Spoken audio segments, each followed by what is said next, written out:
What's up mga ka-animak, heto na naman nga ako uli para ipagpatuloy ang kwento ni Yuto, ang ating problemadong bida dahil habolan siya ng mga babae sa ibang mundo, kung saan sa nakaraan ay naitaboy na nila ang Panther Clan na lumusob sa kanilang bayan.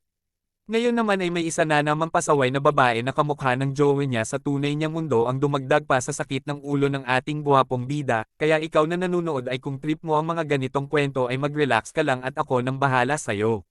Yun na nga terelets na at simulan na natin. Ngayon ay ipinakita si Mitsuki, at sa mga di nakakaalam siya ay ang jowa ni Yuto sa tunay niyang mundo.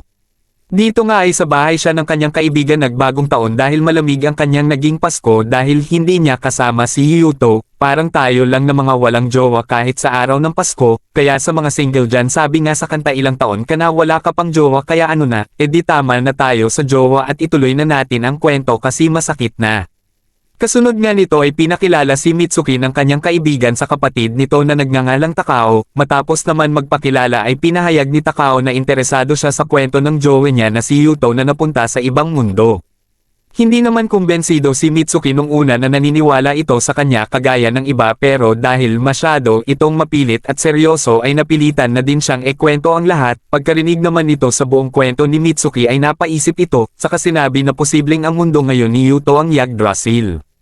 Mundo sa panahon ng Bronze Age o Tanso, sinabi din nito na base sa kanyang kwento ay may ilan siyang nabanggit na maaaring maihalin tulad sa mga alamat sa kanilang mundo, halimbawa na lang ay si Yuto na kilala ngayon sa Yggdrasil sa tawag na Hovnir, o ang makapangyarihang lobo, na isang katawagan din sa Fenrir, sa mga alamat. Isa pa ay si Steinfor na pinuno ng clan ng kidlat na may pambihirang lakas at gumagamit ng maso bilang sandata na maikukumpare kay Thor. Binanggit din nito na nangyari din sa alamat ang ginawa ni Yuto na pagtalo kay Steinfor gamit ang malaking alon, napanganga naman sina Mitsuki saka nagtanong kung mayroon pa bang iba. Dito nga ay nagtanong si Takao kung itim ba ang buhok ni Yuto at kung nagsisimula ba sa So, at nagtatapos sa Tu, pampangalan ni Yuto. Sinabi naman ni Mitsuki na tama siya dahil ang buong pangalan nito ay So Yuto. Saka nagtatakang nagtanong kung paano niya nalaman ito, sinabi naman nito na dahil alam niya na sa kwento ng Ragnarok ay may isang higanti na tinatawag na The Dark One. Isa itong taong nagliliyab na ng wasak ng siyam na mundo, pampangalan nito ay Soto na maaaring pinaikling pangalan ni Yuto na So Yuto, idinagdag din nito na maging ang pangalan ni Mitsuki ay malapit sa pangalan ng asawa ni Soto. Bigla namang naging tila takot na takot ang itsura ni Mitsuki dahil alala niya pala na sa Ragnarok ay parehong namatay ang mga tauhang may koneksyon kay Steinfor at Yuto. Pinakalma naman siya ni Takao na tulad nga ng sinabi niya ay namumuhay naman si Yuto na taliwas sa nakasaad sa kwento kaya posibleng mabago nito ang hinaharap. Nakahinga naman ng maluwag si Mitsuki pagkarinig nito, kasunod nito ay nagpaalam na siya para umuwi. Ngayon naman ay naglalakad si Yuto kasama sina AI at Chris sa kalagitnaan ng gabi, habang isang babae naman ang binubuli ng mga kalalakihan. Sumulpot naman bigla si Yuto sa likod at sinusubukang patigilan ang mga ito, pero sinabihan pa siya ng mga ito na huwag makialam kung ayaw niyang masaktan. Sinigaw naman ni Chris na ang nasa harap nila ay ang pinuno ng Wolf Clan. Hindi sana naniniwala ang mga ito pero nang tinanggal ni Yuto ang balabal niya sa ulo ay nakilala ang itim niyang buhok at mga mata. Pabulong naman na nagsalita sa tabi ang misteryosong babae ng mga katagang, ang The Dark One, habang ang mayayabang na lalaki ay mga napaluhod sa takot, tila naman nakatapak ng tae ang gulat ni Yuto nang makita ang mukha ng misteryosong babae kaya agad niyang naisigaw ang pangalan ni Mitsuki. Kalauna naman ay sinalubong na ni Felicia sina Yuto sa pag-uwi nito, napuna naman siya ni Yuto na tila nakasimangot, sinabi naman niya medyo nagtatampo siya dahil trabaho niya dapat ang pagiging gwardiya ni Yuto pero tila inaagawan na siya nina AI at Chris. Pinaliwanag naman ni Yuto na dahil lang iyon sa masangkop ang kakayahan nila sa paglalakad sa gabi, naunawaan naman ito ni Felicia. Kasunod nito'y sinabi ni Yuto na kailangan nila ng ekstrang kwarto para sa kanilang bisita. Katulad naman ni Yuto ay napagkamalan din ito ni Felicia na si Mitsuki. Sinabi naman ni Yuto na kamukha lang siya ni Mitsuki pero ang pangalan talaga nito ay Lifa at nagpakilala ito na prinsesa ng clan ng Jarl. Isa sa pinakakilalang pamilya sa Holy Empire, agad namang humingi ng ponmanhin si Felicia. Sinabi naman ni Chris na palihim na naglalakbay si Lifa kaya nagpasya sila na gawin itong bisita. Kasunod nito'y nagpaalam na ito para sabihan ang mga gwardiya ni Lifa. Pagbaba naman nito sa hagdan ay tinawag nito si Rin na palihim palang binabantayan si Yuto. Tinanong nito kung ano ang tingin niya kay Lifa. sinabi naman ni Rin na masyado itong malakas at siguradong hindi ito ordinaryong prinsesa, pero sa kabila nun ay tila wala naman daw itong masamang intensyon kay Yuto. Sa kabilang banda naman ay palihim na nabigkas ni Lifa na hindi siya makapaniwala na si Yuto ang The Dark One. Kinabukasan naman ay natatarantang sinabi ni Felicia kay Yuto na may problema, nagwawala pala si Lifa dahil ayaw pala itong papasukin ng mga bantay sa gawaan nila ng sandata. Nilapitan naman ito ni Yuto saka sinabi na kahit sino man na hindi kasapi ng kanilang clan ay bawal talaga na pumasok sa lugar na iyon. Nagpa-cute naman si Lifa para makambensi niya si Yuto. Nag-blush naman ito bigla habang si Felicia na nasa likod ay masama ang tingin, kaya hindi pa rin pumayag si Yuto. Nang sasabihin naman na sana ni Lifa na kung ganun ay gagamit na siya ng puwersa ay biglang lumabas si Ingrid. At katulad nga nila Yuto at Felicia ay inakala niya din na si Mitsuki ito sa nabanggit na napunta din pala siya sa mundong ito dahil nga dito ay napuna na Lifa na halos 3 beses na siyang napagkakamalan na siya si Mitsuki. Saka tinanong kung anong ibig sabihin ni Ingrid sa sinabi nito na napunta din sa mundong ito. Dito nga ay pinahayag na ni Yuto na hindi man siya maniwala ay galing talaga siya sa ibang mundo at ang jowa niya na si Mitsuki na kamukha niya ay naiwan sa dati niyang mundo. Nagtanong naman si Lifa kung paano siya napunta sa mundo nila. Kuwenento naman ni Yuto na humarap lang siya noon sa salamin na gawa sa tanso nang bigla na lang siyang higupin nito at dinala kay Felicia na nagsasagawa ng hidden magic. Sinabi naman ni Lifa na kung ganun ay siguradong mayroon pang ganung salamin dito sa lugar nila. Nagulat naman ang dalawa kung paano niya nalaman ito. Buong pagmamalaki naman nitong sinagot na dahil iyon sa nangunguna ang kanilang imperyo sa pag-aaral tungkol sa mga mahiwagang kagamitan at banal na mahika. Pagkarinig naman nito humiling si Yuto na sabihin sa kanya ang lahat ng nalalaman niya. Sumagot naman ito na walang problema pero pinutol niya ito sa pagsasabing bago yun ay kumain muna sila. Ngayon nga habang kumakain ay nagtanong na si Yuto kung alam ba niya kung paano siya makakabalik sa kanyang mundo. Saglit naman na napaisip si Lifa, pero napansin nito ang mukha ni Yuto na tila walang tiwala sa kakayahan niya. Nagpaliwanag naman si Yuto na dahil lang kasi iyon sa ilang beses na niyang tiningnan ang listahan ng mga magagaling na magician pero wala doon ang pangalan niya. Bumulong naman bigla si Lifa, gumamit pala ito ng mahika kaya namilipit bigla sa sakit si Yuto. Habang si Lifa ay nagliwanag maging ang mga mata, katulad pala ni Stainfor siya ay nagtataglay din ng 2 kapangyarihan, bumakas naman ang gulat sa mukha ni Felicia sa binunyag na si Lifa pala ay ang Divine Emperor Segdrifa, ng banal na imperyo. Humanga naman si Lifa dahil natuklasan agad nito ang kanyang tunay na pagkatao. Napaluhod na nga lang si Felicia at humingi ng tawad, habang si Yuto ay humiling na ipawalang bisa na ang mahikang ginamit niya sa kanya, pero si Lifa ay nagpaliwanag lang na mayroong 2 uri ng mahika. Ito ay ang mahikang panlabas ang epekto at mahikang panloob, at siya dahil bihasan lang sa panloob ay hindi niya magagawang bawiin ang bisa ng mahikang ginamit niya, pero wag siyang mangamba dahil tatagal lang naman ito ng 1 linggo. Saka nabanggit na si Saijin, na alam niyang mahusay sa mahikang panlabas ay siguradong matatanggal ito. Sumingit naman si Yuto dahil naalaala niya na malamang ay ito ang Saijin ng Panther Clan na ginamitan siya ng kakaibang mahika sa nakaraan nilang laban.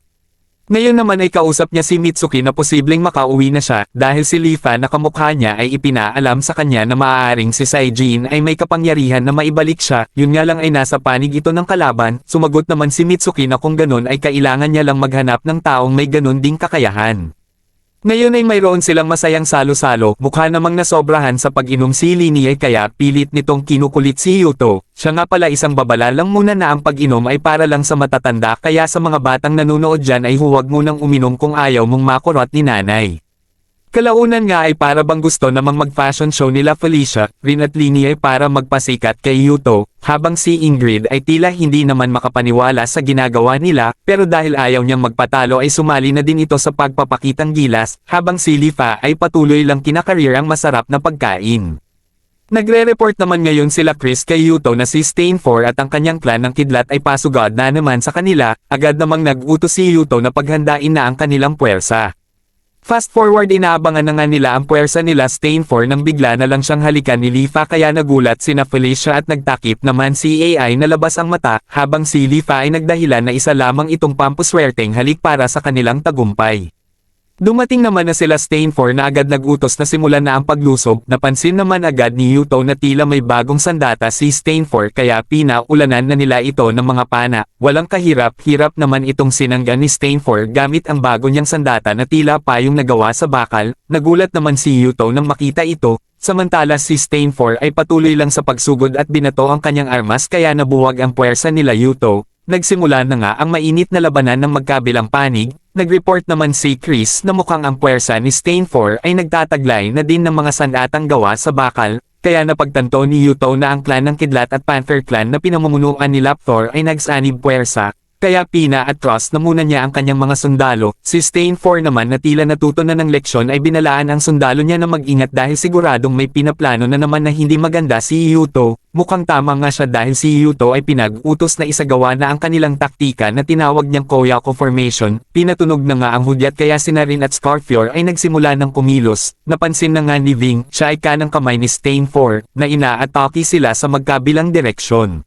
Habang si Yuto ay ipinapaliwanag kay AI na sa kanilang Koyaku Formation ay susugod sila sa magkabilang direksyon para guluhin ang kalaban sa kanila ito tuluyang wawasakin, pinuri naman siya ni Stain 4 saka nagpa siya na susugod pa rin sila pasulong dahil siguradong mauubos sila kung aatres sila. Humanga naman si Yuto sa ginawa ni Stain 4 pero sinabi niya na siguradong madudurog pa rin sila. Nagpatuloy na nga sa pag-atake si Stain 4 kaya sinalubong na siya ni Rin, tinamaan niya ng sibat ang kabayo ni Stain 4 kaya nalaglag ito, pero nagmayabang pa rin ito sa kanya. Habang ang kanyang mga sundalo ay nagpatuloy lang sa pagsugod, sa gitna nga ng labanan ay nag-report si Chris na pasugod na rin ng Panther clan na pinamumunuan ni Lapthor, kaya tila pa nang hinaan naman ng loob si Yuto. Habang sila Rin at Stain 4 ay patuloy lang sa pagpapalitan ng atake, bigla namang may tumamang sibat sa gilid ni Stain 4, dumating pala si Scorpior para tulungan si Rin, sabay na nga silang sumugod pero madali lang itong nasangga ni Stain 4, nagpakawala din ito ng malakas na palo na nasangga naman ni Scorpior. Bigla namang nagmayabang si Stain 4 na ngayon ay alam na niya kung paano tatalunin ang estilo niya sa pakikipaglaban, sa katila walang takot ng sumugod, tinusok naman siya ng buhay ng sibat pero wala lang kahirap-hirap niyang sinalo ito gamit lamang kanyang kamay, saka siya nito hinaila ng malakas kaya lumagapak siya sa lupa na halatang malubha ang natamong pinsala. Sumugod naman si Rin para tulungan siya pero minaso lang siya ni Scorpior kaya tumalsik ng malayo parang lata. Naghanda na ulit si Stain 4 para sumugod, hamarang naman si Scorpior para protektahan si Rin pero nawasak lang ang kanyang sandata kaya tumilapon siya at nahulog sa bangin. Wala naman ang nagawa si Rin para tulungan ito, habang si Stain 4 ay nagmukhang nakakatakot na para bang kakain ng buhay na tao. Hindi naman nagpasindek si Rin at handa pa rin nga itong lumaban, umatake na nga si Stain 4 na yumanig sa lupa na sinangga naman ni Rin ng kanyang espada, patuloy pa siyang pinapalo nito na para bang bata na may nagawang kasalanan pero maswerte naman niya itong naiiwasan. Nagpakawalo pa nga ng malakas na hampas si Stain 4 na nasangga sana niya pero masyado itong malakas kaya tumilapon na naman siya. Habang nakahandusay naman siya sa lupa ay dumating si Ving, near-report nito na sinusugod na ng kakampi nila na Panther clan sila Yuto. Paalis na sana si Stain 4 para sumunod dito pero pinigilan siya ni Rin. Sinabi naman nito na hindi na siya interesado sa kalabang malapit ng mamatay. Nag-init naman ang tenga ni Rin kaya naghanda na naman siya para sumugod. Pero lumipat ang eksena kay Felicia na sinasabi kay Yuto na mahigit sa 10,000 ang bilang ng pinagsamang puwersa nila Stain 4 at Lapthor. Sa kanito iminungkahe na umatras muna sila sa laban na sinang-ayunan naman ni Chris, naghihintay na nga sa kanyang pasya ang kanyang mga sundalo. Seryoso namang sinabi ni Yuto na kung aatres sila ay siguradong magdurusa ng malubha ang kanilang bayan, marami sa kanilang sundalo ang magbubuwis ng buhay, at ang mga babae at bata ay magiging mga alipin. Dinagdag pa niya na pamilya niya ang Wolf Clan at tinitingala siya ng mga ito, kaya buong tapang niyang sinabi na kailanman ay hindi niya ito tatalikuran. Natuwa naman si Felicia pagkarinig nito, sa kabilang banda naman ay nagsimula nang sumugod si Lapthor at kanyang puwersa, habang ang mga sundalo ni Yuto dahil talo sila sa bilang ay unti-unti nang bumabagsak sa lupa at ang iba ay tila nawawalan na rin ng pag-asa para lumaban, bigla namang lumitaw ang isang watawat.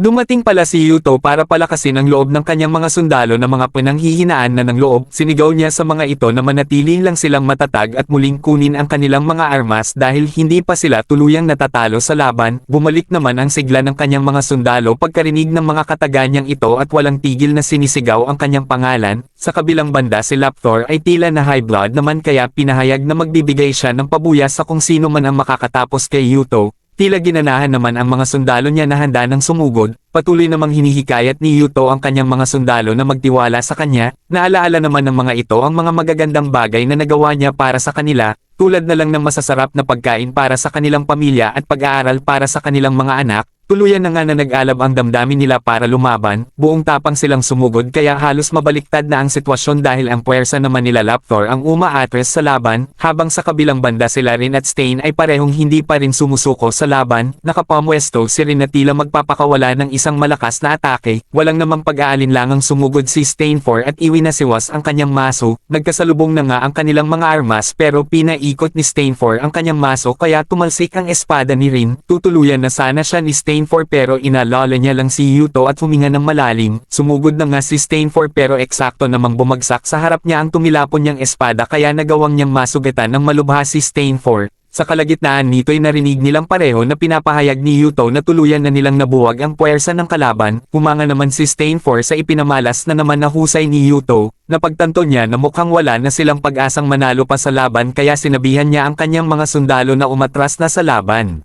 Balak pa sana niyang atakihin si Stain pero sinabi nito sa kanya na mas kailangan niya munang alalahanin kung ano ang lagay ni Scarfior matapos nitong mahulog sa bangin, tuluyan ng umalis si Stain habang si Rin ay ora mismo namang pinuntahan si Scarfior, labis naman ang saya niya nang masigurado na buhay pa ito, sa kabilang banda naman, kahit tuluyan ng umatras ang kanyang mga sundalo ay hindi pa rin sumusuko si Laptor, sinabihan nito si Saigen na gamitan na ng mahika si Yuto katulad ng nasa plano, saka ito umalis, sinugod pala nitong mag-isa si Yuto, nang makalapit ay inatake niya agad si Yuto, sinanggan naman ito ni Felicia pero sinipan lang siya nito palayo kaya bumagsak ito sa lupa na unang mukha, pero kahit na nasaktan ay sinabihan pa rin niya si Yuto na tumakas na at iwan na siya, parang ikaw lang na kahit masakit na ay tanga pa ring habol ng habol, obvious namang sa iba na siya na fall, hindi naman nga pumayag si Yuto. Hinugot niya ang kanyang espada, habang si Laptor ay pasugad na sa kanya, sinalubong niya ito pero nagawa nitong mapatalsik ang kanyang espada, inatake pa siya ng espada nito na naiwasan naman niya sa kanya ito itinulak ito ng malakas kaya bumagsak ito sa lupa, tumama ang ulo nito sa bato dahilan para tuluyan na itong mawala ng malay, sa kabila naman ng kanyang pagkapanalo ay bigla na naman siyang nakaramdam ng kakaibang presensya, nagsisimula na pala si Saigen na gumawa na naman ng ritual para gamitan siya ng mahika.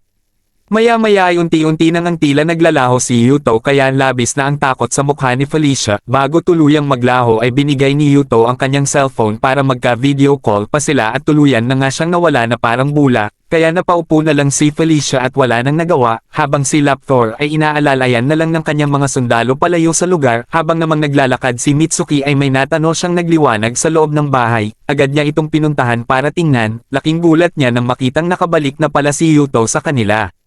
Ilang sandali lang ay napalitan na ito ng saya, agad niyang nilapitan si Yuto para yakapin, na malugod namang tinanggap ni Yuto. Sa gitna naman ng masaya nilang reunion ay biglang humiram si Yuto ng cellphone kay Mitsuki. Sinusubukan niya sanang tawagan sila Felicia pero walang sumagot. Tinanong naman siya ni Mitsuki pero sumagot lang siya na okay na ang lahat. Sa kabilang banda si Laptor ay naghahanda na naman para sugurin ang Wolf Clan. Si Stain naman ay natanggap pa lang ang balita na naglaho na si Yuto sa kanilang mundo. Tinanong naman siya ni Ving kung sasamahan ba niya ang Panther Clan sa pagsugod sa Wolf Clan. Sumagot naman siya na hindi man iyon ganon ka-interesante dahil wala si Yuto ay sasama pa rin sila para sumugod.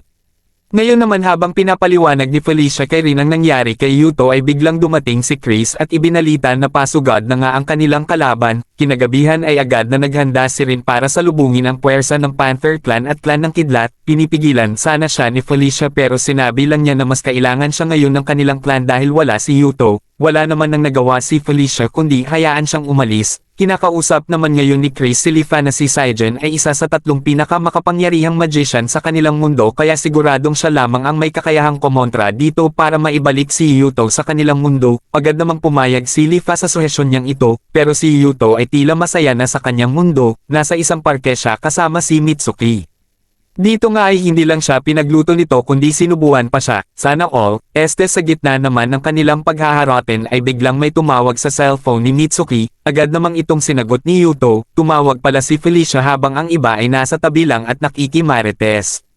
Dito nga ay pinaalam ni Felicia na sinugod sila uli nila Laptor at Stain at nasakop nito ang ilan sa kanilang bayan. Pagkarinig nito ay agad namang nagtanong si Yuto kung magagawa ba nilang maibalik siya muli sa kanilang mundo. Sumagot naman si Felicia na maaari nga yung magawa ni Lifa pero kung sakali ay handa nilang irespeto ang magiging desisyon niya. Kahit pa maisip niya na huwag nang bumalik sa kanilang mundo, matapos namang marinig ni Yuto ang mga pahayag na ito ni Felicia ay wala na siyang naisagot kundi ang magpasalamat na lang sa pag-iisip nila sa kapakanan niya. pero sila Felicia ay bakas ang kalungkutan sa kanilang mga mukha. Kinagabihan naman ay nasa harap si Mitsuki ng salamin na nagdala kay Yuto sa ibang mundo nang biglang sumulpot si Yuto. Wala namang pag-aalinlangang sinabi ni Mitsuki sa kanya na nararamdaman nito na gusto talaga niyang bumalik uli sa Yggdrasil. Sinabi naman ni Yuto na tama siya pero kung gagawin niya iyon ay alam niyang malulungkot na naman siya. Ngumiti naman si Mitsuki saka sinabi na huwag siyang mag-alala dahil kung sakaling babalik siya sa ibang mundo, ay sasama na siya sa kanya.